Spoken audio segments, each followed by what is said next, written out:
नमस्कार साथियों, मेरा नाम है अशोक पांडे और मेरे चैनल जय अशोक में आपका स्वागत है। फ्रेंड्स, आज हम इंडियन इकोनॉमी के मॉड्यूल डी में chapter number 37 factoring, forfaiting, trade receivables, discounting system, TReDS, तीन चीज़ों के बारे में जो चैप्टर है इसका पार्ट 2 करेंगे। तो पहले पार्ट में हमने फैक्टरिंग पढ़ी थी और फैक्टरिंग कवर पूरी तरह से नहीं हो पाएगा तो वही कंटिन्यू चल। फैक्टरिंग हमने वहाँ पर बात करी थी विथ रिकोर्स फैक्टरिंग और विदाउट रिकोर्स फैक्टरिंग। फिर आगे बात करी थी कि भाई फैक्टरिंग दो और तरीके की होती है, डोमेस्टिक फैक्टरिंग और इंटरनेशनल फैक्टरिंग, वो यहाँ डिस्कस करेंगे। साथ ही साथ में देखें भाई कि बिल डिस्काउंटिंग में और फैक्टरिंग में क्या अंतर है, कौन कौन सी फीस जो है फैक्टरिंग में पे करनी पड़ती है और क्या एडवांटेज है फैक्टरिंग का, फायदे क्या हैं, सारी बातें करेंगे। समय लगेगा, आपको पता है कि भाई वीडियो में समय आपको देना पड़ेगा, राइट। तो डोमेस्टिक फैक्टरिंग, देखो डोमेस्टिक फैक्टरिंग और इंटरनेशनल फैक्टरिंग में सिर्फ इतना ही है कि भाई अगर बायर और सेलर दोनों सेम कंट्री के, जो दोनों इंडियन हैं, तो उसे डोमेस्टिक फैक्टरिंग कह दीजिए। बायर किसी और कंट्री में रहता है, सेलर किसी और कंट्री में रहता है, तो उसे इंटरनेशनल फैक्टरिंग है। तो बेसिकली इतना ही, लेकिन अब उसी चीज़ को इन्होंने खूब डिटेल में बताया हुआ है तो हम भी सीखेंगे। Domestic factoring, under domestic factoring receivables arising only out of domestic inland trade are considered for factoring. भाई डोमेस्टिक फैक्टरिंग में रिसीवेबल जो कि इंडियन यानी इनलैंड ट्रेड से, जो हमारे देश के अंदर में जो ट्रेड होता है उससे जो रिसीवेबल्स या इनवाइसेस बनती हैं उन्हीं को फैक्टरिंग के लिए कंसिडर किया जाता है, ठीक है। सप्लायर यानी सेलर या बारोवर, सेलर सप्लायर कहिए चाहे सेलर कहिए चाहे बारोवर कहिए, ड्रॉ करता है bill of exchange for goods supplied and purchaser accept them, ठीक है। तब जो सप्लायर है हमारा, सेलर है जो, वो बिल ऑफ एक्सचेंज बनाता है यानी इनवाइस बनाता है गुड्स सप्लाई करने की वजह से, और जो परचेजर है उसे एक्सेप्ट कर लेता है। परचेज मतलब यहाँ पर जो हमारा फैक्टर है वो इस बिल को, इनवाइस को एक्सेप्ट कर लेता है।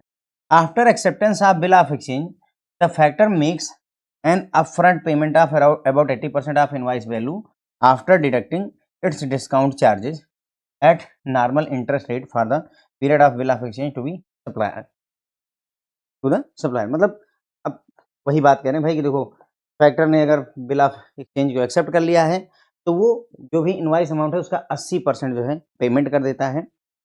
पेमेंट करने से पहले वो अपना जो है जो फीस है, जिसे डिस्काउंट चार्ज इन्होंने कहा है, जो कि एक तरीके से एडवांस पैसा देने का इंटरेस्ट वो चार्ज करता है। अगर 90 दिन के लिए दिया है तो 90 डेज का इंटरेस्ट वो यहाँ पर चार्ज कट कर लेता, यानी 100 रुपये अगर थे तो भाई 80 रुपये वो देना चाहता है, लेकिन 80 रुपये में से भी मान लीजिए 2 रुपये का ब्याज वगैरह ये सारी चीज़ें काट करके सिर्फ 78 रुपीज़ दे देता है।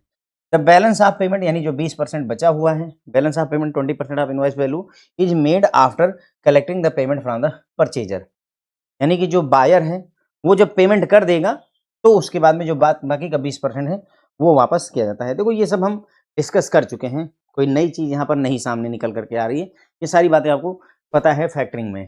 द परचेजर यानी buyer has to pay the due amount on due date, the supplier यानी seller has to make good the payment, this is known as recourse factoring, right. तो अगर बायर पैसा देने से मना कर देता है, पैसा नहीं दे पाता है, दिवालिया हो जाता है, तो भाई फैक्टर का पैसा कौन लौटाएगा? Seller लौटाएगा, supplier लौटाएगा। और ये कौन सी प्रक्रिया में होता है? विथ रिकोर्स फैक्टरिंग, या जिसे सिंपली रिकोर्स फैक्टरिंग कहा जाता है। बारवर या सप्लायर सबमिट करता है bill of exchange along with the invoice and LR and RR। LR मतलब होता है लॉरी रिसिट और RR मतलब होता है रेलवे रिसिट। LR मतलब जब भी आप किसी ट्रक वगैरह पर सामान लाते हैं तो जो रसीद निकलती है वो, और जब भी रेलवे विभाग से कोई सामान आप भेजते हैं तो जो रसीद बनाई जाती है वो RR यानी कि रेलवे रिसिट कहलाती है।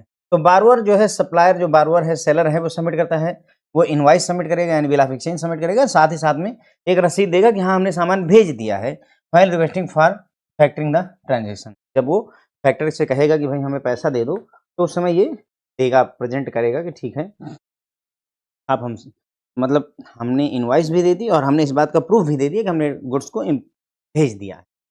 Maximum credit period normally permitted under factoring is 150 days, और उस 150 डेज में अगर 60 डेज का ग्रेस पीरियड दिया गया है तो वो भी इंक्लूडिंग रहता है, ठीक है। तो बोलते हैं कि भाई मैक्सिमम जो है उधारी यहाँ 150 दिनों के लिए दी जाती है।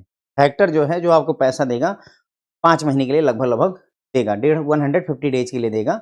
और इसमें मतलब बेसिकली कैसे करते हैं, 90 डेज आपको देते हैं कि 90 दिन के अंदर में पेमेंट करो, और प्लस ये आपको 60 डेज और दे देते हैं ग्रेस पीरियड की चलो कोई बात नहीं है, अगर 90 डेज में नहीं कर पाते तो 2 महीने और ले लो, लेकिन इतने दिन के अंदर में मुझे टोटल जो है मेरी पेमेंट हर हाल में मुझे चाहिए हो। टोटल 150 डेज के लिए यहाँ पर लोन क्रेडिट दिया जाता है। Various management information system reports यानी MIS रिपोर्ट जो होती हैं different such as debtor ageing analysis, weekly statement of accounts, sales analysis and statement of outstanding invoices are provided to the seller by the factor. अब ये सारी जिम्मेदारी factor अपने कंधों पर रखता है।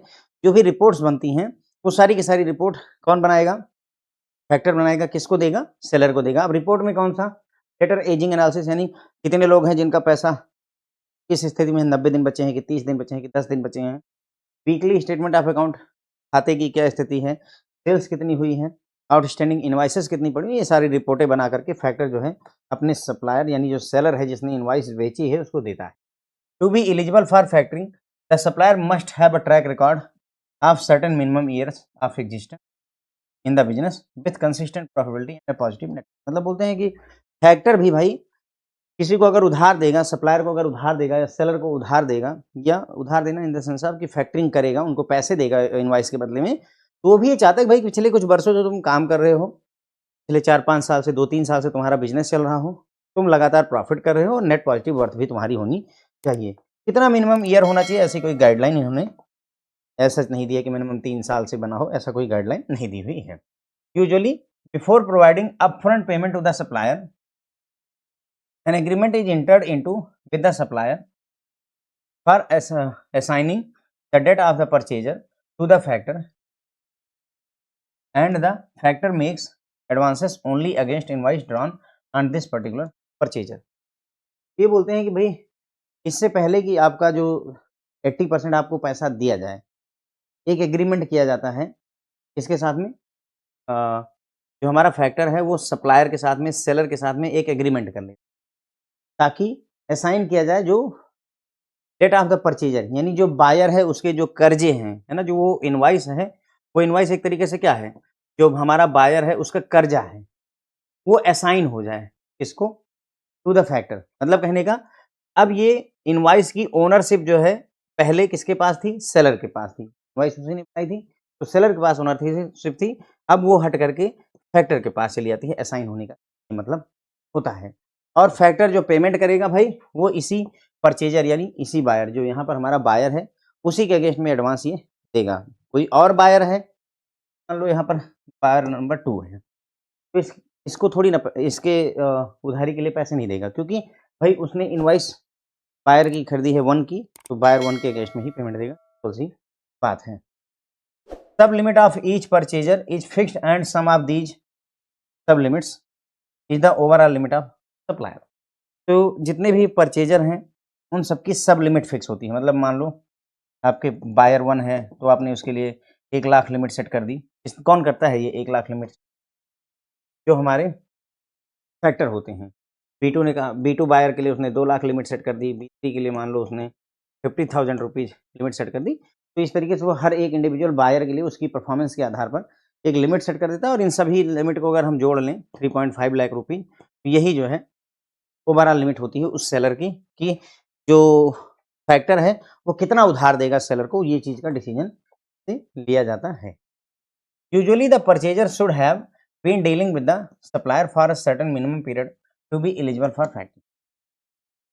मतलब भाई जो परचेजर है या बायर है वो उसे जो है डील करना चाहिए सेलर के साथ में मिनिमम टाइम ऑफ पीरियड के लिए, तभी फैक्टरिंग पॉसिबल है।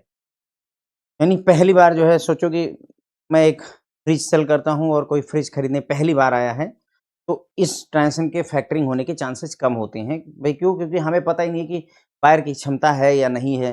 पहले से हमारी ट्रांज़ैक्शन होती रही होती तो बात अलग थी। तो वही बात इन्होंने कही कि पहले से जो है सर्टेन मिनिमम पीरियड से जो है आपस में डील होती रहनी चाहिए। Limit for factoring is usually fixed on the basis of projected receivable on credit sales of the company and deducting existing bills booked at limits enjoyed by the company from their bank. मतलब बोलते हैं कि factoring जो है, जो factor है वो भी लिमिट सेट करता है, लिमिट फॉर फैक्टरिंग कि मैं कितना मतलब किसी सेलर को मैं कितना पैसा दे पाऊँगा, उसकी लिमिट सेट की जाती है। कैसे? किस आधार पर?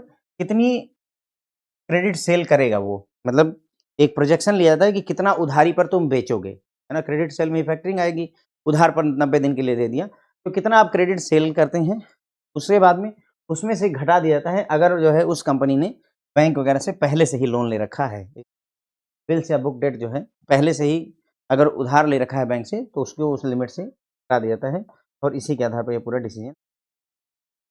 फिर आता है सर हमारे पास में इंटरनेशनल फैक्टरिंग, दूसरा टॉपिक है इंटरनेशनल फैक्टरिंग। और ये 4 तरीके की होती है, two factor system, single factor system, direct export factoring system और डायरेक्ट इंपोर्ट फैक्टरिंग सिस्टम। तो हम पहले डिटेल में टू फैक्टर सिस्टम पढ़ेंगे, क्योंकि सब इसी की एक तरीके की ब्रांचेज हैं। मतलब टू फैक्टर था, उसमें से एक को गायब कर दिया तो सिंगल फैक्टर हो गया, ठीक है? और सिंगल फैक्टर में भी इसी सिंगल फैक्टर को अगर वो एक्सपोर्टर के लिए डील कर रहा है तो डायरेक्ट एक्सपोर्ट फैक्टरिंग कह दीजिए, अगर वही सिंगल फैक्टर इंपोर्ट के लिए डील कर रहा है तो डायरेक्ट इंपोर्ट फैक्टरिंग सिस्टम, ठीक है? तो सब एक ही चट्टे बट्टे के हैं, तो हमारे लिए ज़रूरी है कि हम टू फैक्टर सिस्टम समझेंगे। चलिए, तो हमने यहाँ तक जो डोमेस्टिक फैक्टरिंग की बात करी, फैक्टरिंग क्या है पूरा कॉन्सेप्ट आपको समझाया है, कुछ नया हमने नहीं सीखा। देखो डोमेस्टिक फैक्टरिंग वो होती है जहाँ पर जो बिल होनी चाहिए, इनवॉइसेस होनी चाहिए, वो डोमेस्टिक होनी चाहिए, घरेलू होनी चाहिए, बराबर है? बस इतना ही है, बायर और सेलर डोमेस्टिक हो, घरेलू हो, डोमेस्टिक फैक्टरिंग हो जाएगी। बाकी सारी बातें वही कि भाई बिल ऑफ एक्सचेंज होना चाहिए, सप्लायर गुड्स डिलीवर करेगा, बिल ऑफ एक्सचेंज बनाएगा जिसको परचेज़र गुड्स को एक्सेप्ट करेगा। उसके बाद बिल ऑफ एक्सचेंज एक्सेप्ट हो जाएगा तो फैक्टर क्या करेगा? अपफ्रंट पेमेंट करेगा 80% इनवॉइस की, और उसमें वो डिस्काउंट चार्जेज़ वगैरह अपना घटा लेगा। बाकी का 20% जब बायर पैसे वापस करेगा, तब जाकर के वापस किए जाते हैं। पूरी प्रक्रिया हमने देखी हुई है, ओके? फिर है बोलते हैं कि अगर बायर जो है पेमेंट नहीं करता है ड्यू डेट पर, तो हमारे यहाँ विथ रिकोर्स फैक्टरिंग होती है, तो सेलर को वो पेमेंट भरनी पड़ेगी फैक्टर को पैसे देने पड़ेंगे। और जो हमारा सप्लायर है, वो बिल ऑफ एक्सचेंज लेकर जाता है, किसके पास में? फैक्टर के पास में, और साथ ही साथ में इस बात का प्रूफ लेकर जाता है कि हाँ, हमने रेलवे से सामान भेज दिया है या ट्रक वगैरह से सामान लदवा कर भेज दिया है। मैक्सिमम जो लोन यहाँ पर मिलता है फैक्टरिंग जो मैक्सिमम समय के लिए की जाती है, वो 150 दिन 150 डेज़ के लिए की जाती है, जिसमें 60 डेज़ का ग्रेस पीरियड भी शामिल होता है। पीरियड और ग्रेस पीरियड का कॉन्सेप्ट आपको समझाया था भाई कि देखो 90 दिन का 90 डेज़ तो आपको कहा कि तुम लेकर जा रहे हो, चलो 90 दिन में हमें पेमेंट कर देना। ये तो ऐसे ही दे दिया कि 90 दिन का उधारी दे दी, क्रेडिट पर दे दिया, प्लस 60 डेज़ और दे दिए जाते हैं। ये जो 60 डेज़ और दे दिए जाते हैं, इन्हें ग्रेस पीरियड कहा जाता है कि चलो ठीक है, भई मान लो नहीं स्थिति परिस्थिति बनती, 2 महीने और दिया तुमको, तो वो जो 2 महीने और दिया वो ग्रेस पीरियड कहलाता है, और ये क्रेडिट पीरियड कहलाता है 90 डेज़। ओवरऑल मिला करके 150 दिन का समय मिलता है। फिर उसके अंदर जो फैक्टर होता है, वो जितनी भी एमआईएस की रिपोर्टें होती हैं, वो सारी हैंडलिंग वही देखता है, ठीक है? उसके बाद में फैक्टरिंग की सर्विसेज़ अगर कोई लेना चाहता है, तो भई जो सेलर है उसका अनुभव होना चाहिए, उसका मार्केट में एक्जिस्टेंस होना चाहिए, पिछले कुछ वर्षों से बिज़नेस कर रहा हो, प्रॉफ़िट कमा रहा हो और पॉज़िटिव नेटवर्थ वग़ैरह होनी चाहिए।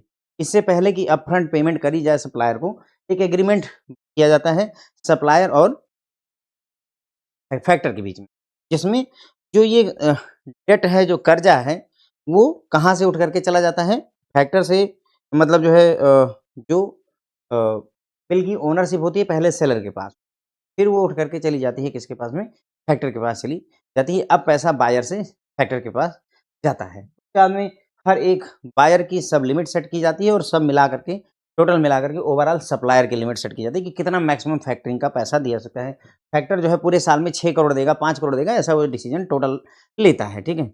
उसके बाद में भई जो भी बायर है उसके साथ में सप्लायर ने, सेलर ने पहले से डील किया हो कुछ कुछ समय पीरियड के लिए, तभी फैक्टरिंग संभव होती है। उसके बाद में बोलते हैं कि भई फैक्टरिंग को लिमिट जो होती है, वो फिक्स की जाती है प्रोजेक्टेड रिसीवेबल्स के बेसिस पर। मतलब कहने का कि कितना क्रेडिट पर तुम सेल करोगे। भई दुकानदार कितना क्रेडिट पर सेल करेगा, वो चीज़ डिसाइड की जाती है, और उसके बाद में अगर पहले से बैंक से कर्ज़ा ले रखा है, तो उसको उस लिमिट्स में से हटा दिया जाता है। तो बस ये थी डोमेस्टिक फैक्टरिंग। अब हम आते हैं सर इंटरनेशनल फैक्टरिंग पर। तो इंटरनेशनल फैक्टरिंग 4 तरीके की होती है, two factor system, single factor, direct और direct importer. Two factor system हम समझते हैं, देखिए, here it is. Factor system. अब ये सब नंबरिंग पे मत जाएँ, नंबर 2 नंबर क्या है कहानी में, बस आप यूँ समझिए। इंटरनेशनल फैक्टरिंग है, ठीक है? इंटरनेशनल है, इसका मतलब है कि भई जो है कि सप्लायर यहाँ मान लीजिए हम इंडिया का मान लेते हैं और बायर होगा यूएस, यूनाइटेड स्टेट्स का। तो भई अब अगर हम 2 फैक्टर नहीं रखेंगे तो बहुत सारी प्रॉब्लम्स होंगी। जैसे सप्लायर इंडिया का है, तो उसके पास में एक फैक्टर होना चाहिए, एक्सपोर्ट फैक्टर।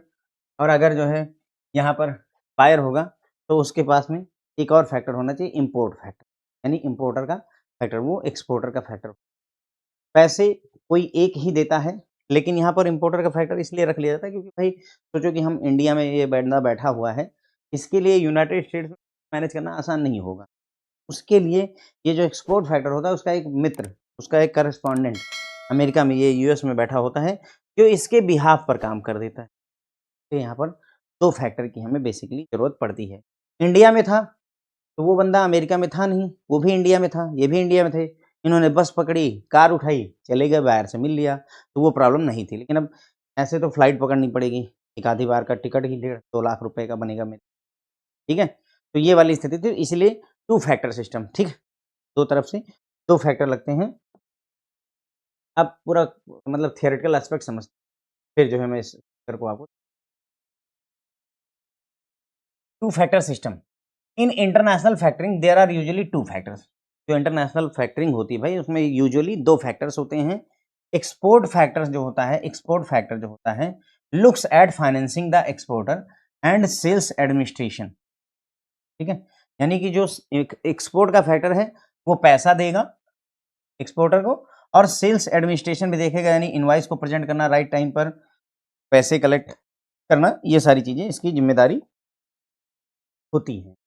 इम्पोर्ट फैक्टर के पास आते हैं, थोड़ा समझते चलिएगा, अभी अगर आपको थोड़ा डाउट रहेगा तो कोई बात नहीं, आगे स्टेप्स पूरे दिए हैं, क्लियर हो जाएगा। Import factor is interested in evaluating the buyer, collecting the money on time at the same time, insuring that the buyer is protected against default. मतलब इम्पोर्ट फैक्टर का इंटरेस्ट क्या होता है कि वो बायर का मूल्यांकन करता है। जो हमारा खरीदार है वो यूएस में है, तो हमें नहीं पता है कि उसकी स्थिति कैसी है, तो इम्पोर्ट फैक्टर बताएगा कि हाँ, ये बायर अच्छा है या खराब है। पैसे ही कलेक्ट करेगा ऑन टाइम पर, और साथ-साथ में इंश्योर करेगा कि बायर जो है प्रोटेक्टेड है अगेंस्ट डिफ़ॉल्ट। किसी भी तरीके का डिफ़ॉल्ट होता है तो उसको प्रोटेक्शन मिलती है। International factoring encompasses all of the 4 services, यानी इंटरनेशनल फैक्टरिंग में चारों सर्विसेज़ कौन-सी? प्रीपेमेंट, सेल्स लेजर का मैनेजमेंट या एडमिनिस्ट्रेशन, क्रेडिट का प्रोटेक्शन और कलेक्शन। यहाँ पर 4 सर्विसेज़ होती हैं। इंटरनेशनल फैक्टरिंग में चारों सर्विसेज़ दी जाती हैं। प्रीपेमेंट यानी इनवॉइस आई और शुरू में ही पेमेंट दे दिया गया। अब जो लिखा-पढ़ी का काम है, सेल्स लेजर मजिस्ट्रेट सारा काम करते हैं। क्रेडिट का प्रोटेक्शन करने की ज़िम्मेदारी इनकी होती है, जो भी मतलब विथ रिकोर्स, विदाउट रिकोर्स में प्रोटेक्शन देने का भी काम यहाँ पर, कलेक्शन यानी पैसा वापस बाहर से लेने की भी होती है। फिर आता है the various step involve in the international factoring are listed. भाई इंटरनेशनल फैक्टरिंग में जो 2 फैक्टर सिस्टम है, उसमें जो स्टेप्स हैं वो लिखे हुए हैं। अब इसको थोड़ा-सा समझेंगे तो आपको ज़्यादा चीज़ें क्लियर होंगी। देखिए, importers importer place the order for purchase of goods with exporter. तो जो इम्पोर्टर है, मैं मान लेता हूँ यूएस का है कोई, और वो यहाँ हमारे यहाँ से कोई एक्सपोर्टर है, मान लेते हैं जैकेट सप्लाई करता है, लेदर जैकेट सप्लाई। तो इम्पोर्टर अमेरिका का जो यूएस का इम्पोर्टर है, वो ऑर्डर प्लेस करता है खरीदने के लिए। क्या खरीदना चाहता है? वो जैकेट खरीदना चाहता है, और एक्सपोर्टर कहाँ का है? हमारे देश का। तो एक ऑर्डर प्लेस हो कि भाई हमको 1 लाख जैकेट अमेरिका भेजो। एक्सपोर्टर क्या करता है? Request the export factor for limit approval on the importer. अब यहाँ पर थोड़ा-सा चेंज है। तुरंत ही पैसे नहीं दे दिए जाते हैं। क्यों नहीं दे दिए जाते हैं? भाई हमारा इम्पोर्ट तो अमेरिका का है, तो हमारे लिए तो हमारा एक्सपोर्टर जो है वो इंडिया का है। तो ये जानना ज़रूरी है कि क्या ये इम्पोर्टर सही है? सोचो फर्जी कॉल कर दिया हो या नहीं, फ्रॉड टाइप का आदमी हो तो क्या होगा? तो इसलिए एक्सपोर्टर सबसे पहले अपने एक्सपोर्ट फैक्टर के पास जाएगा और बोलता है कि हमारे पास ये इम्पोर्टर का ऑर्डर आया हुआ है, आप इसको चेक करो और लिमिट अप्रूव करो। लिमिट अप्रूव करो तभी आगे बात बनेगी, ठीक है? अब क्या होगा? एक्सपोर्ट फैक्टर को भी जानकारी नहीं है इस बारे में, है ना? कि बायर कहाँ पर है, क्या नहीं।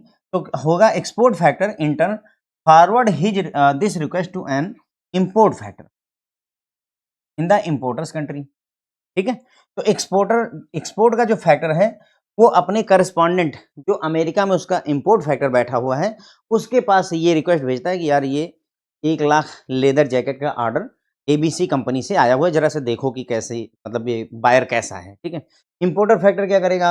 अब जो इंपोर्ट फैक्टर है वहां अमेरिका में बैठा हुआ है वो मूल्यांकन करता है, evaluate the importer and conveys its approval to the export factor. तो वो वहां पर इंपोर्ट फैक्टर अपना सिविल स्कोर वगैरह जैसे हम चेक करते हैं वैसे वहाँ सिविल स्कोर वगैरह चेक करेगा, बैंकिंग हिस्ट्री चेक करेगा, पहले लोन है नहीं है कैसी स्थिति। तो ये इंपोर्ट फैक्टर जाकर के उस इंपोर्टर को जिसने ऑर्डर प्लेस किया उसको चेक करता है और फिर अप्रूवल देता है एक्सपोर्ट फैक्टर को कि ठीक है हमारी तरफ से बायर ओके है, आप डील कर सकते हैं। फिर which in terms conveys commencement of the factoring arrangement to the exporter, यानी एक्सपोर्ट फैक्टर के पास में जानकारी आ गई कि हाँ बायर ठीक है, तो एक्सपोर्ट फैक्टर एक्सपोर्टर को बताता है कि ठीक है हमारी तरफ से पैसा ले लो, फैक्टरिंग अरेंजमेंट हमारा तुम्हारा सेट है, पैसा उसको मिल जाता है। Exporter delivers the good to the importer, importer क्या करेगा?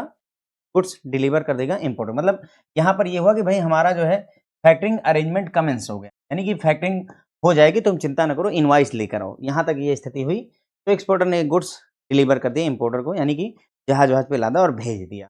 Exporter produces the document the export factor, है ना। अब वो जो इनवाइस है वो इनवाइस और जो भी शिपमेंट के लिए एलआर आरआर या फिर जो है यहाँ पर तो इंटरनेशनल स्तर पर है तो बिल ऑफ लेडिंग वगैरह ले जा करके, बिल ऑफ लेडिंग बोलते हैं जैसे हमारे पास नहीं रेलवे रिसिट थी, उसी तरीके बिल ऑफ लेडिंग जो होता है वो इस बात का सबूत होता है कि हाँ इस बंदरगाह से इस पोर्ट से सामान लद करके निकल चुका है, बात का सबूत। तो वो ले जा करके डॉक्यूमेंट एक्सपोर्ट फैक्टर को देगा। एक्सपोर्ट फैक्टर मतलब भाई एक्सपोर्टर ने यानी हमारे इंडिया के बंदे ने 1 लाख जैकेट ला दी और उसका सबूत ले जा करके इंडिया के ही फैक्टर को पकड़ा दिया। Export factor disburses the fund to the exporter up to the prepayment amount decided and at the same time forward the document to the import। अब इंपोर्ट फैक्टर क्या करता है? एक्सपोर्ट का जो फैक्टर होता है वो भाई पैसा दे देगा। क्या करेगा? एक्सपोर्ट का फैक्टर जो है 80% 90% जैसा भी सेटअप हुआ हो उतना पैसा उसको अपफ्रंट पे कर देगा और साथ ही साथ में ये जो डॉक्यूमेंट होते हैं ये इंपोर्ट फैक्टर के पास भेज देता है कि ये रहे डॉक्यूमेंट, तुम अपने पास रखो और वहां से वसूलना। ठीक है, तो इंपोर्टर फैक्टर के पास ये सामान, मतलब इंपोर्टर फैक्टर के पास में ये डॉक्यूमेंट्स पहुंच जाते हैं। The importer on the due date of the invoice pays the import factor. 90 दिन बीत गए और इंपोर्टर ने क्या किया, ड्यू डेट जब आई तो अपने इंपोर्ट फैक्टर को पैसे दिए। ध्यान दीजिएगा, वो वहीं अमेरिका में ही पैसा इंपोर्ट फैक्टर को दे देता है। क्यों? क्योंकि अब पैसा जा चुका है, कहाँ गया है? ध्यान दीजिएगा, सॉरी, इनवाइस की ओनरशिप कहाँ जा चुकी है? वो पहले एक्सपोर्टर ने इनवाइस बनाई थी, इनवाइस गई थी एक्सपोर्ट फैक्टर के पास में और एक्सपोर्ट फैक्टर ने उसको भेज दिया था इंपोर्ट फैक्टर। इनवाइस किसके पास है मौके पर? इंपोर्ट फैक्टर के पास। इंपोर्ट फैक्टर को ही पैसा वो दे देता है और इंपोर्ट फैक्टर ये पैसा जो है रिमिट कर देता है अपने इंडिया वाले व्यक्ति के पास में, एक्सपोर्ट फैक्टर के पास। थोड़ा बहुत पैसा ये भी लेगा क्योंकि भाई अमेरिका में इसने मेहनत की है, तो थोड़ा बहुत बहुत ही मार्जिनल सा पैसा ये भी डिडक्ट करते हैं।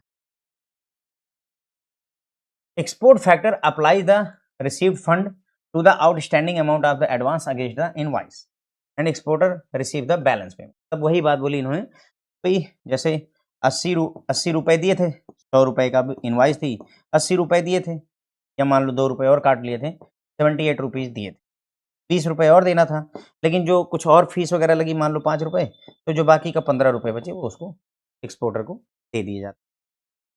तो ये the above arrangement is also called the two factor system. Arrangement को ही हम टू फैक्टर कहते हैं। ठीक है, तो बस ये बात हमने आपको समझ, उम्मीद है अब आपको टू फैक्टर सिस्टम समझ में आया होगा। पूरी प्रक्रिया अब अगर हम चले यहाँ से पूरी प्रक्रिया में इस फिगर से तो आपको समझ में। सबसे पहले क्या हुआ, यूएस का जो बायर था वो यहाँ सप्लायर से बोलता है कि मुझे 1 लाख जैकेट चाहिए, एक ऑर्डर प्लेस हो गया। ठीक है, सप्लायर अपने फैक्टर के पास जाता है, एक्सपोर्ट फैक्टर के पास में, वो बोलता है कि भाई हमारे पास में 1 लाख जो है जैकेट खरीदने का एक ऑर्डर आया हुआ है इस बायर की तरफ से। अब एक्सपोर्ट फैक्टर को भी नॉलेज नहीं है कि यार ये बंदा जो यूएस का कंपनी है वो कैसी है, तो वो अपने करस्पॉन्डेंट इंपोर्ट फैक्टर के पास में बोल भेजता है डिटेल्स वगैरह और बोलता है यार कि ज़रा चेक करो कि एबीसी कंपनी को 1 लाख जैकेट चाहिए, ठीक है कंपनी से, इसको चेक करो। इंपोर्ट फैक्टर सारी चीज़ें चेक करता है और बोलता है कि हाँ यार, इट्स गुड। अगर नहीं होगी कंपनी अच्छी, डिफ़ाल्टर होगी, विजय माल्या टाइप होगी तो मना भी कर देगा वो, ठीक है? लेकिन इफ ऑल इज़ गुड, अगर उसको सब सही लगता है, तो बोलता है कि ठीक है, it is okay. Export factor को जानकारी मिल गई कि ठीक है, ये बायर जो अमेरिका का है वो सही है। जब वो मिल गया जानकारी, तो एक्सपोर्ट फैक्टर क्या करता है, इस बात की जानकारी देता है कि ठीक है, हमारा आपका फैक्टरिंग अरेंजमेंट एक्टिव हो चुका है। पैसे नहीं दिए। एक्सपोर्ट फैक्टर बोलता है कि चलो ठीक है, हमारा हम फैक्टरिंग के लिए तैयार हैं। ये इस बायर को अगर तुम पैसा दोगे, इस बायर को अगर तुम 1 लाख जैकेट दोगे, तो हम तुम्हें फैक्टरिंग करके देंगे, कोई दिक्कत नहीं है। ऐसा कमिटमेंट हो चुका है। अब सप्लायर क्या करेगा? गुड्स बनाएगा या बना बनाया रखा हुआ है तो उसको बायर को भेज 1 लाख जैकेट जो है बायर के पास पहुँच गई। 1 लाख जैकेट बायर के पास पहुँच चुकी हैं। अब सप्लायर क्या करता है? अपने एक्सपोर्टर के पास जाता है, ये एक्सपोर्ट फैक्टर के पास और बोलता है कि सर, ये रही इनवॉइस और ये रहा इसका प्रूफ कि हमने सामान भेज दिया है, ठीक है? इनवॉइस एक्सपोर्ट फैक्टर के पास आ जाती है। अब एक्सपोर्ट फैक्टर क्या करता है? इस इनवॉइस के आधार पर पैसे दे देता है इसको 80% इसने, चलो ठीक है तुम पैसे ले जाओ और साथ ही साथ ये जो इनवॉइस और जो डॉक्यूमेंट्री प्रूफ वगैरह आया था, वो भेज देता है इम्पोर्ट फैक्टर के पास में कि तुम अपने पास रखो, इससे पैसे वसूल। अब जब 90 दिन बीत जाते हैं, खारी का समय खत्म होता है, तो बायर पैसा रिलीज़ करके डॉलर इम्पोर्ट फैक्टर से लो, जितना अपनी बात हुई थी उतना पैसा आप रख लो। इम्पोर्ट फैक्टर अपना थोड़ा-सा पैसा जो है, जो फीस वगैरह है वो काट करके सारा का सारा पैसा एक्सपोर्ट फैक्टर के पास दे देता है। एक्सपोर्ट फैक्टर के पास ये पैसा आ जाता है, 80% इसने पहले से दे रखे थे, 20% इसको और जो देने थे, क्योंकि सारा पैसा आ चुका है 100%, तो वो उसमें से अपनी कुछ फीस वगैरह और काट करके बाकी का पैसा सप्लायर को, और इस तरीके से समझ आती है। मैं उम्मीद करता हूँ चीज़ें अब आपको समझ में आई होंगी, ठीक है? तो ये थी जी।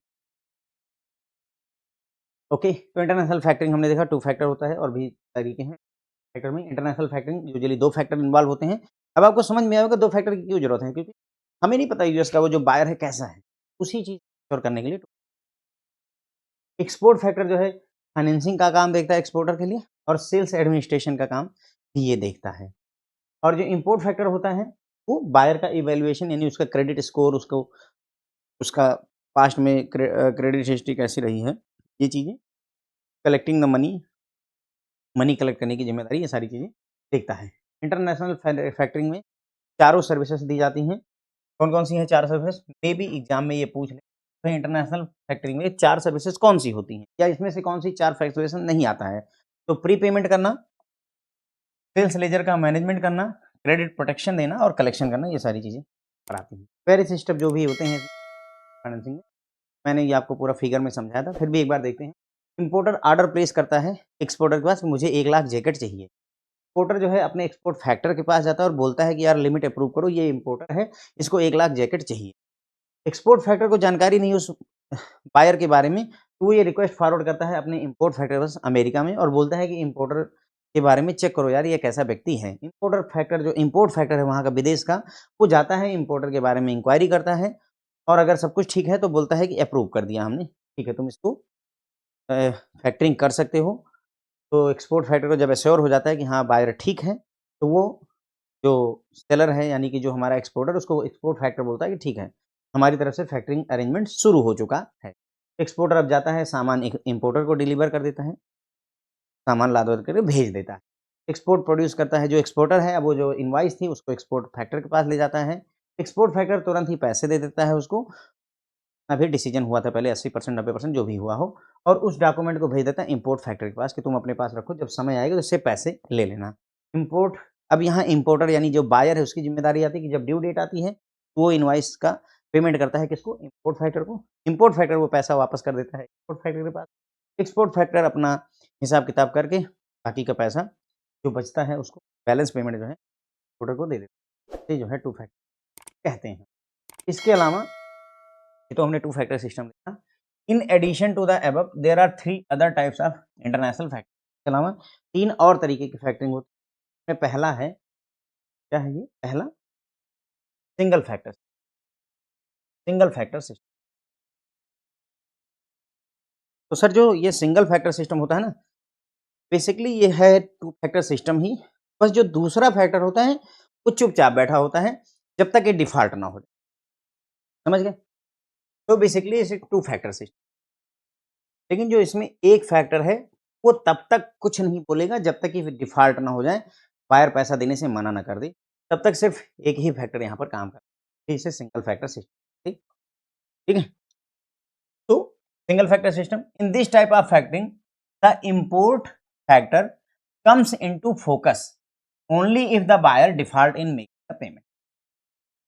तब ये बोलते हैं कि इस तरीके की जो फैक्टरिंग होती है, यहाँ पर जो इम्पोर्ट का फैक्टर है, यहाँ पर ये ये चुपचाप बैठा होगा, होता है पिक्चर में, ध्यान दीजिएगा, ये रहेगा, गारंटी देगा, पैसे देने की जिम्मेदारी रखेगा, लेकिन कुछ करेगा नहीं। अगर मतलब सोचिए भाई यहाँ बायर जो है सीधे पेमेंट कर देता है इम्पोर्ट फैक्टर को, तो इम्पोर्ट फैक्टर का कभी कोई रोल आएगा ही नहीं। लेकिन यदि बायर डिफ़ॉल्ट कर जाता है, तो उस केस में जाकर के इम्पोर्ट फैक्टर एक्टिवेट होता है, अदरवाइज़ सिर्फ़ एक ही फैक्टर से काम चल जाता। भाई इस तरीके की फैक्टरिंग में जो इम्पोर्ट फैक्टर है, वो तभी फ़ोकस में आता है, अगर बायर जो है डिफ़ॉल्ट कर देता है पेमेंट करने के दौरान। बायर डिफ़ॉल्ट करता है making the payment. In such case, export factors recover the amount from import factor and it is then left to the import factor to recover the factored amount from the buyer। ध्यान दीजिएगा, खतरनाक चीज है ये। क्या खतरनाक है कि यहाँ पर मान लो बायर अगर सिंपली पेमेंट कर देता तो बात खत्म थी, तब ये मतलब जो है इम्पोर्ट फैक्टर का कोई रोल ही ना बनता, तो ये सिंगल फैक्टर सिस्टम चलता रहता। मैंने आपको बताया ना कि यहाँ दोनों जुड़े हुए हैं टू फैक्टर ही है, लेकिन दूसरा फैक्टर तब एक्टिवेट होता है, इम्पोर्ट वाला फैक्टर तब एक्टिवेट होता है जब डिफ़ॉल्ट हो जाता है। अगर हम ऐसा सिनेरियो इमेजिन करें कि जिसमें डिफ़ॉल्ट हुआ ही नहीं, तो इम्पोर्ट फैक्टर का कोई रोल ही नहीं रहेगा। लेकिन चूँकि रोल नहीं रहेगा तो हम डिस्कस क्या करेंगे? इसलिए डिस्कस हम ये कर रहे हैं कि अगर मान लो डिफ़ॉल्ट हो जाता है तब क्या होगा? तो अगर डिफ़ॉल्ट हो जाता है, सिंगल फैक्टर जो है इस तरीके फैक्टरिंग में जो दूसरा फैक्टर है इम्पोर्ट फैक्टर, वो तभी फ़ोकस में आता है जब बायर डिफ़ॉल्ट कर देता है। बायर डिफ़ॉल्ट कर देगा तो जो एक्सपोर्ट फैक्टर है वो अपना पैसा वसूल लेगा किससे? इम्पोर्ट फैक्टर से। वो बोलता है भाई हमारा पैसा खाली करो, हमको मतलब नहीं है कि बायर दे रहा है कि नहीं दे रहा है।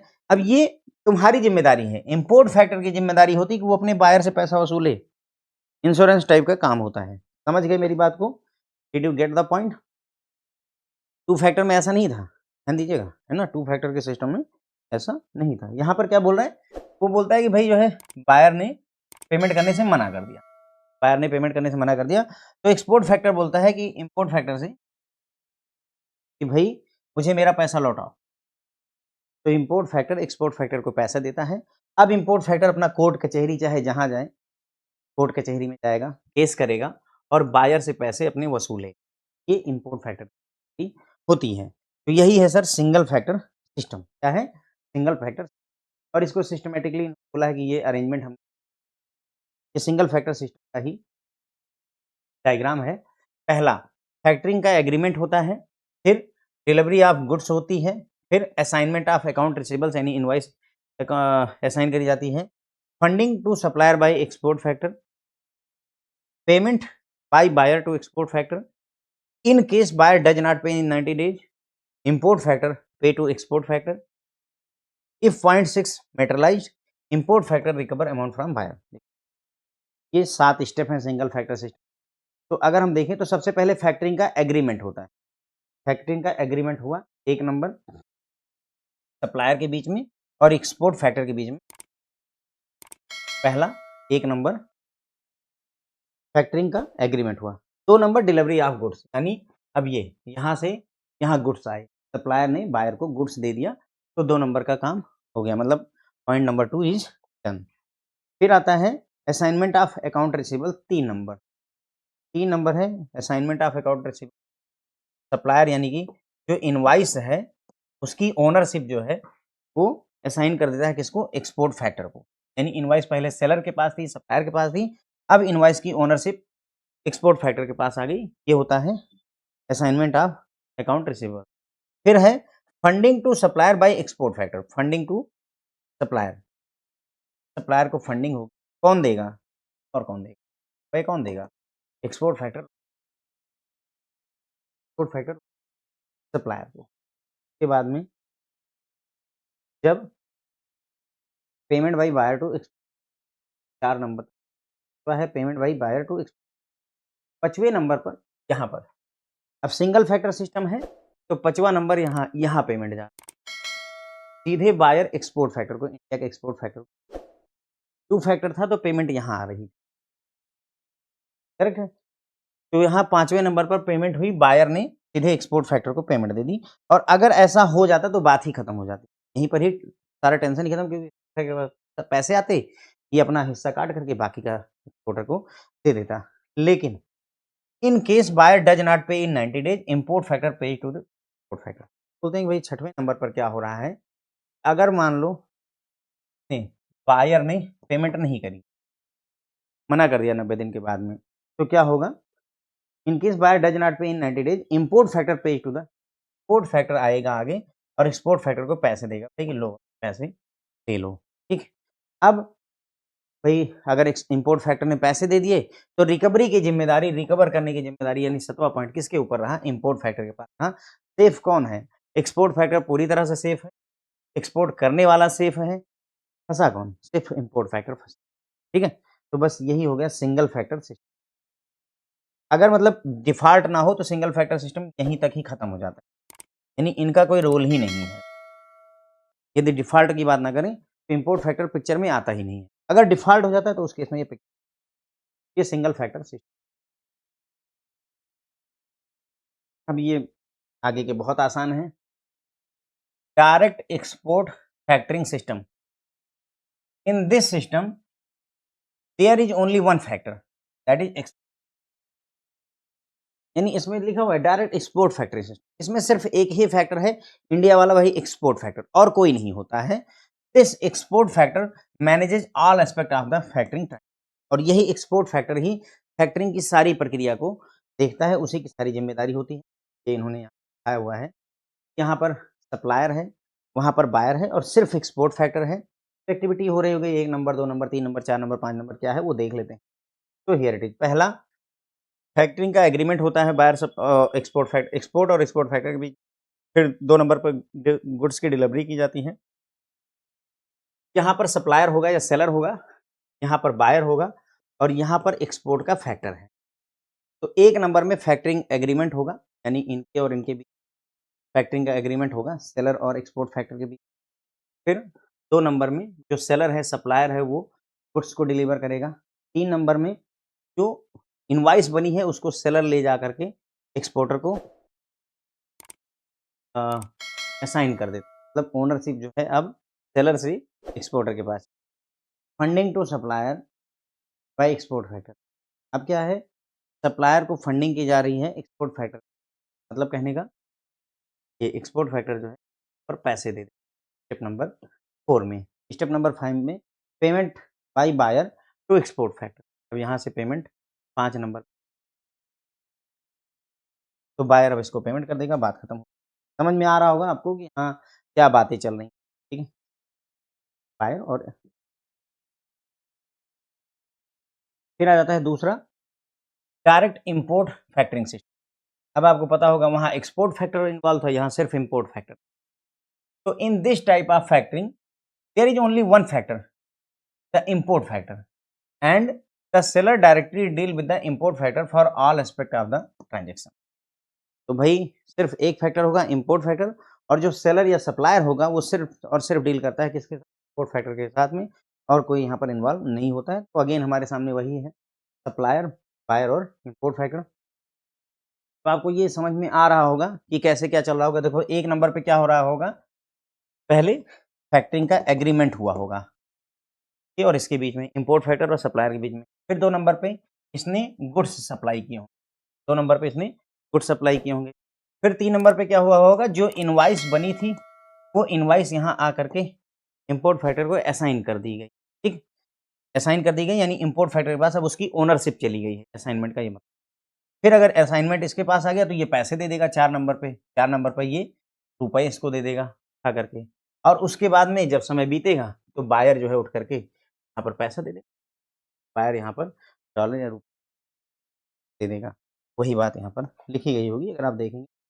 फैक्टरिंग का एग्रीमेंट हुआ है, डिलीवरी ऑफ गुड्स हुई है, अकाउंट रिसीवेबल्स यानी वही इनवॉइस का असाइनमेंट हुआ है, सप्लायर को फंडिंग की जाती है। अब इस बार इम्पोर्ट फैक्टर द्वारा पैसा दिया जाता है और बायर जो है इम्पोर्ट फैक्टर को पेमेंट कर देता है, तो बस हो जाएगी। ठीक है? तो ये हो गए, मैंने कहा ना कि जो है आगे के सरल हैं ये कोई। सिंगल फैक्टर सिस्टम हमने देखा था भाई कि ये जो है सिंगल फैक्टर सिस्टम एक ही फैक्टर होता है। दूसरा फैक्टर तभी पिक्चर में आता है जब डिफ़ॉल्ट हो जाए, अदरवाइज़ सिर्फ़ एक फैक्टर रहेगा। दूसरा कब आएगा और दूसरा फैक्टर कौन-सा? Import factor. पिक्चर में तब आता है जब डिफ़ॉल्ट हो जाता है और अगर बायर डिफ़ॉल्ट करता है तो एक्सपोर्ट फैक्टर को इम्पोर्ट फैक्टर जो है एक्सपोर्ट फैक्टर को पेमेंट कर देगा। अब इम्पोर्ट फैक्टर की ज़िम्मेदारी है कि वो अपना पैसा वसूले। एक्सपोर्ट को अपना पैसा मिल चुका है, बात खत्म हो जाती है। यही था अपना सिंगल फैक्टर सिस्टम। फिर एक्सपोर्ट फैक्टरिंग सिस्टम में सिर्फ़ एक फैक्टर होता है जिसे एक्सपोर्ट फैक्टर कहते हैं और वही सारे काम देखता है। इसका ये पूरा चार्ट है और इसी तरीके से इम्पोर्ट फैक्टरिंग सिस्टम में सिर्फ़ एक ही फैक्टर होता है, जैसे इम्पोर्ट फैक्टर होता है, यही सारी ज़िम्मेदारी निभाता है। मैंने बताया ना कि एक ही कॉन्सेप्ट कठिन था टू फैक्टर सिस्टम, बाकी उसी के सब सब्स्टिट्यूट हैं एक तरीके। बिल डिस्काउंटिंग वर्सेस फैक्टरिंग, थोड़ा बहुत चर्चा की थी मेरे ख्याल से कि बिल डिस्काउंटिंग क्या होता है। आपके पास एक बिल होता है, वो आप बैंक के पास ले जाते हैं, आप उसको दे देता है ना? ऐसा करके कॉन्सेप्ट चलता है। उसी में थोड़ा-सा इन्होंने डिटेल में चर्चा करी है कि although bill discounting and factoring involves financing of receivables, export receivables, there are difference between. वैसे तो जनरली अगर देखा जाए तो ये रिसीवेबल्स जो होते हैं, उसकी फाइनेंसिंग के ही काम आते हैं, लेकिन डिफरेंसेस है। कौन-कौन से डिफरेंस है? बिल्स डिस्काउंटिंग और फैक्टरिंग 2 चीज़ें हो। बिल्स डिस्काउंटिंग में requires strong balance sheet and collaterals. अगर कोई कंपनी, कोई फर्म बिल डिस्काउंटिंग करवाना चाहती है, तो बैलेंस शीट होनी चाहिए, वो मजबूत होनी चाहिए, कोलैटरल उसके पास होना चाहिए। फैक्टरिंग में it can be done with weak balance sheet, no collateral needed, provided the receivables are good quality. तब ये बोलते हैं कि अगर कमज़ोर भी है बैलेंस शीट, तो भी फैक्टरिंग हो सकती है। किसी तरीके कोई बंधक रखने की ज़रूरत नहीं, लेकिन जो भी इनवॉइसेस वगैरह हैं, वो थोड़ा-सा अच्छी क्वालिटी की चाहिए। ऑलवेज विथ रिकोर्स होती है, हमेशा जो है बिल जो डिस्काउंटिंग होती है, वो विथ रिकोर्स होती है, ध्यान दीजिएगा। यानी कि यहाँ पर सेलर हमेशा ज़िम्मेदार सेलर हमेशा ज़िम्मेदार रहता है। यहाँ पर जो है फैक्टरिंग दोनों तरीके की होती है। It can be without recourse, with recourse, दोनों तरीके। Collection is job of exporter, यहाँ पर बिल डिस्काउंटिंग में पैसा वसूलने की ज़िम्मेदारी जिसने सामान भेजा है, जिसने सामान बेचा है, सेलर है उस यहाँ पर पैसा वसूलने की ज़िम्मेदारी वो फैक्टर ले लेता है। कंपनी की सारी ज़िम्मेदारी खत्म हो जाती है। यहाँ बिल डिस्काउंटिंग में जो फाइनेंसिंग होती है, हर एक इनवॉइस की अलग फाइनेंसिंग, ट्रांज़ैक्शन बेस्ड होती है। यहाँ पर फाइनेंसिंग जो होती है based on account receivables ledger, मतलब पूरे साल में जितनी भी इनवॉइसेस उधारी पर बेची जाती हैं, सबकी लगातार फैक्टरिंग होती है। तो account financing is based on account receivables ledger. Account receivables का जो लेजर होगा, जो रजिस्टर है अकाउंट रिसीवेबल्स का, उसमें जितने भी बिल आएँगे वो सब के सब जो है फाइनेंस होते रहते हैं। यहाँ सिर्फ़ एक बिल हुआ, निपट गया, काम खत्म हो गया। दूसरा बिल अलग से डील की। यहाँ पर जितने भी बिल आते रहेंगे, सब निपटते रहेंगे। It is only a mode of financing, मतलब ये पैसे या लोन लेने का एक तरीका है। ये सिर्फ़ पैसे मिलेंगे आपको और कुछ नहीं होता इसमें बिल डिस्काउंटिंग में। यहाँ it consist of complete receivables management, यानी ये पूरा पैकेज होता है। इसमें एमआईएस की रिपोर्टें आपको मिलेंगी, आपको पैसे कलेक्ट करने की ज़िम्मेदारी से छुट्टी रहेगी, क्रेडिट का इंश्योरेंस भी मिलेगा। मतलब कहने का कि अगर पैसा डूबता है, तो रिकवरी इधर-उधर से की जा सकती है विदाउट रिकोर्स वगैरह इस तरीके से, ठीक है? There is no assignment of debt, यहाँ पर जो इनवॉइस होती है, उसका कोई असाइनमेंट यानी जो असाइनमेंट जो इनवॉइस है, क्या करते हैं हम असाइन करते हैं, यानी ओनरशिप ट्रांसफ़र करते हैं। तो यहाँ ओनरशिप ट्रांसफ़र नहीं होती है। यहाँ पर it involves assignment of debt, जो भी इनवॉइस है वो असाइन करी जाती है। देखिए यार एक स्टेप रहा है ना, असाइनमेंट ऑफ द रिसीवेबल्स, तो और ये चीज़ ये हो गई बात हमारी। तो बोला भाई कि बिल डिस्काउंटिंग और फैक्टरिंग दोनों में ही रिसीवेबल्स जो भी होते हैं, ख़ास करके एक्सपोर्ट रिसीवेबल्स जो होते हैं उनकी फाइनेंसिंग की जाती है, लेकिन बेसिक डिफरेंस है यहाँ पे। एक तो ये बताया इन्होंने कि मजबूत बिल डिस्काउंटिंग करवानी है तो कंपनी की बैलेंस शीट मजबूत होनी और कोलेटरल भी उसके पास होना चाहिए। फैक्टरिंग में ऐसा नहीं है, कमज़ोर बैलेंस शीट है, कोई भी कोलेटरल नहीं है, काम चल जाएगा।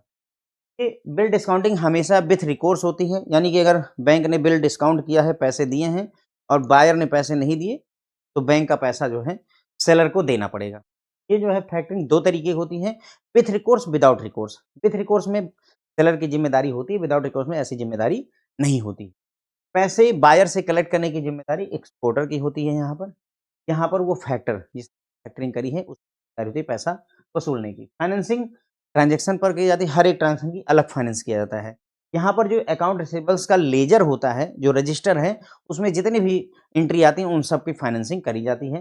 ये सिर्फ़ पैसा अरेंज करने का, फाइनेंसिंग अरेंज करने का एक मोड होता है, एक तरीका कि पैसा ले लो। ये पैसे लेने का तरीका नहीं, फाइनेंसिंग के अलावा ये पूरा पैकेज है। इस पैसे तो मिलेंगे ही, साथ-साथ आपको रिपोर्टें भी मिलेंगी, पैसा भी वसूल करके आपको देंगे, क्रेडिट इंश्योरेंस वगैरह प्रोवाइड यहाँ पर जो है असाइनमेंट ऑफ डेट होता है, there is no assignment of debt, यानी कि जो कर्जा है, इनवॉइस है, वो किसी के ओनरशिप शिफ्ट नहीं होती है। इसमें जो है अ, असाइनमेंट ऑफ डेट होता है, फॉल्स असाइन जो भी कर्जा है वो असाइन। फिर आता है fees involve in the factoring. Factoring में 2 तरीके की फीस डिफरेंस, एक होती है फाइनेंस चार्जेज़, एक है फाइनेंस चार्जेज़ और दूसरा है सर्विस फी। फाइनेंस चार्जेज़ और सर्विस फी, समझिए क्या? Finance charges, finance charge is computed on prepayment outstanding in exporter's account at monthly. बोलते हैं कि फाइनेंस चार्जेज़ जो है, जो भी प्रीपेमेंट पैसा दिया गया है, जैसे किसी को मान लो 10 लाख का बिल था, 9 लाख रुपए दिए गए हैं, तो जो 9 लाख रुपए उसको दिए गए हैं, उस पर इंटरेस्ट चार्ज किया था मंथली बेसिस, वही है finance charges. What it mean, थोड़ा-सा एक्सप्लेन करने की कोशिश की मैंने।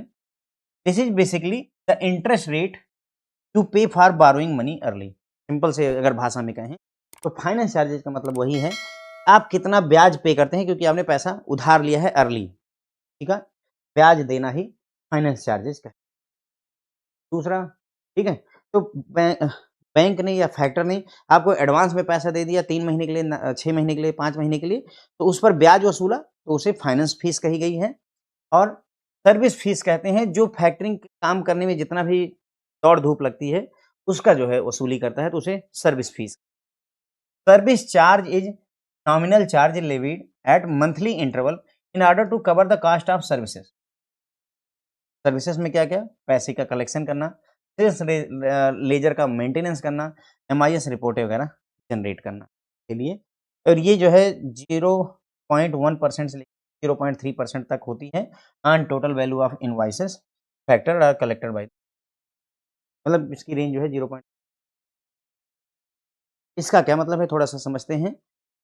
This is a small handling और administrative fee to pay to the factoring company for doing the office work. Simple सी भाषा, जो ऑफिस वर्क वो निपटा रहे हैं, उसके बदले में वो थोड़ा-सा पैसा आपसे चार्ज लेते हैं, उसी को ही सर, उसी को ही हम क्या बोलते हैं? सर्विस फी, ठीक है? तो अब समझ में आ गया होगा कि सर्विस चार्ज जो है, सर्विस फी जो होती है, ये बहुत थोड़ा-सा चार्ज होता है, नॉमिनल चार्ज होता है, जो मंथली इंटरवल पर लिया जाता है और ये जो भी सर्विसेज़ प्रोवाइड की जा रही है, उसके उसकी कॉस्ट है। सर्विसेज़ में पैसा वसूलने की ज़िम्मेदारी फैक्टर की होती है, आपके सेल्स लेजर का मेंटेनेंस करना उसकी ज़िम्मेदारी होती है, फिर डिफरेंट-डिफरेंट रिपोर्ट बनाना, उसको आपको सबमिट करना उसकी ज़िम्मेदारी, तो उन सभी के बदले में ये पैसा लेता है। और ये जो भी इनवॉइस अमाउंट है, उसका 0.1% से लेकर 0.3% की चार्ज किया जाता है।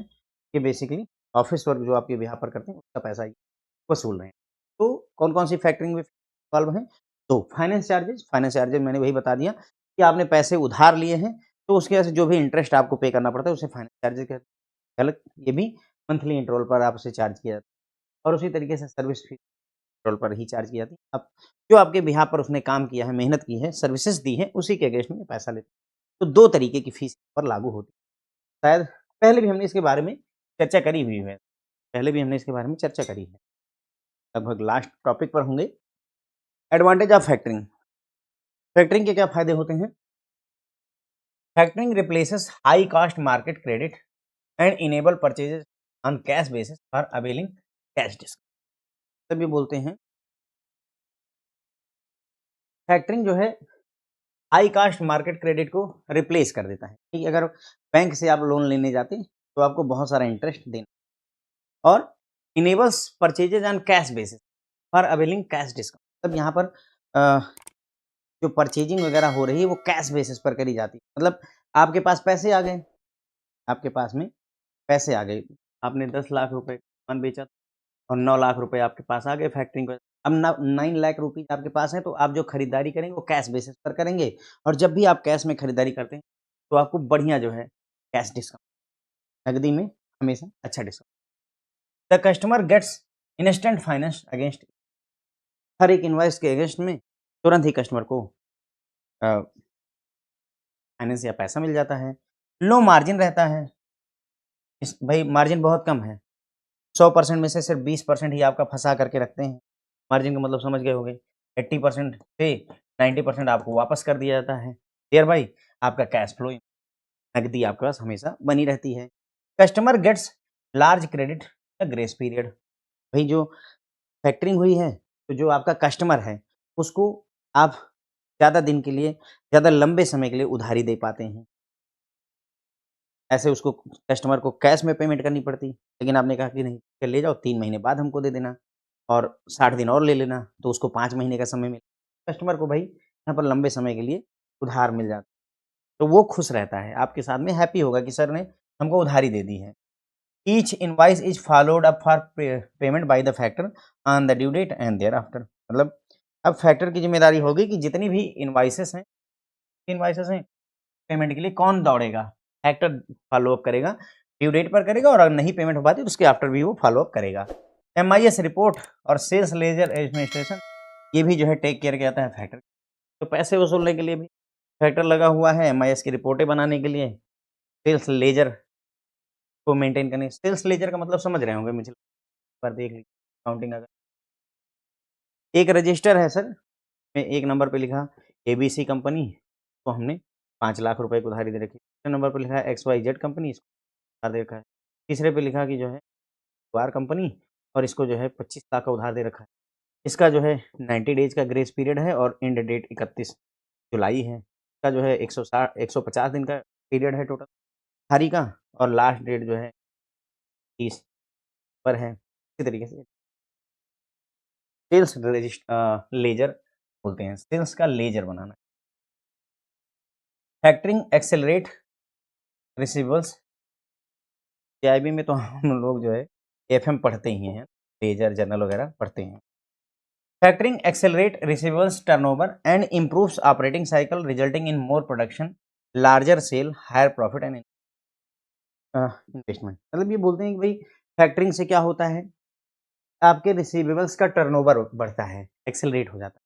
यानी कि जो पैसा 3 महीने बाद मिलने वाला था, वो अभी मिल गया, तो आपका रिसीवेबल्स में तेजी आती है। इम्प्रूव होते हैं आपके ऑपरेटिंग साइकिल, पैसा आपके पास रहता है, तो आप फिर से रॉ मटेरियल खरीदते हैं, फिर से गुड्स को प्रोसेस करते हैं, फिर से ये प्रक्रिया, जिसकी वजह से आप प्रोडक्शन ज़्यादा कर पाते हैं। भाई सोचो ना कि 3 महीने बैठे रहते तब नया प्रोडक्ट बनाते, अभी तुरंत से पैसा है फिर से प्रोडक्ट बनाना शुरू कर, तो आप ज़्यादा प्रोडक्शन कर पाते हैं, ज़्यादा बेच पाते हैं, ज़्यादा प्रॉफ़िट कमा पाते हैं और ज़्यादा आपका इन्वेस्टमेंट पर रिटर्न निकल कर के आता है। तो बस इतने ही फ़ायदे थे सर हमारे तो एडवांटेज ऑफ फैक्टरिंग अगर हम देखें, तो भाई फैक्टरिंग जो है हाई कास्ट, मतलब हमें मार्केट में लोन लेने की ज़रूरत नहीं है क्योंकि वो ज़्यादा महँगा पड़ता है, फैक्टरिंग सस्ती पड़ती है। उसके बाद में जो भी कैश बेसिस पर हमने परचेज़िंग कर सकते हैं, मतलब कहने का ये हुआ कि अब तुम्हारे पास पैसे आ गए हैं तो नकदी में खरीदारी करोगे माल की और ढेर सारा कैश डिस्काउंट भी पाओगे। कस्टमर को तुरंत ही फाइनेंस मिल जाता है ईच इनवॉइस के अगेंस्ट में, जो भी इनवॉइस वो देगा, मार्जिन बहुत लो है, सिर्फ 20% होल्ड किया जाता है, बाकी सारा का सारा पैसा मिल जाता है, तो कैश फ्लो इम्प्रूव रहता है। कस्टमर को लंबे समय के लिए उधारी मिलती है, ग्रेस पीरियड उसका ज़्यादा होता है, 3 महीने, 6 महीने के लिए आपने उधार दे दिया। हर एक इनवॉइस की पेमेंट की ज़िम्मेदारी फैक्टर की होती है पेड पर। एमआईएस रिपोर्ट बनाना, सेल्स लेजर का एडमिनिस्ट्रेशन करना, मैनेजमेंट करना, टेक केयर करना, ये सारी ज़िम्मेदारी फैक्टर की।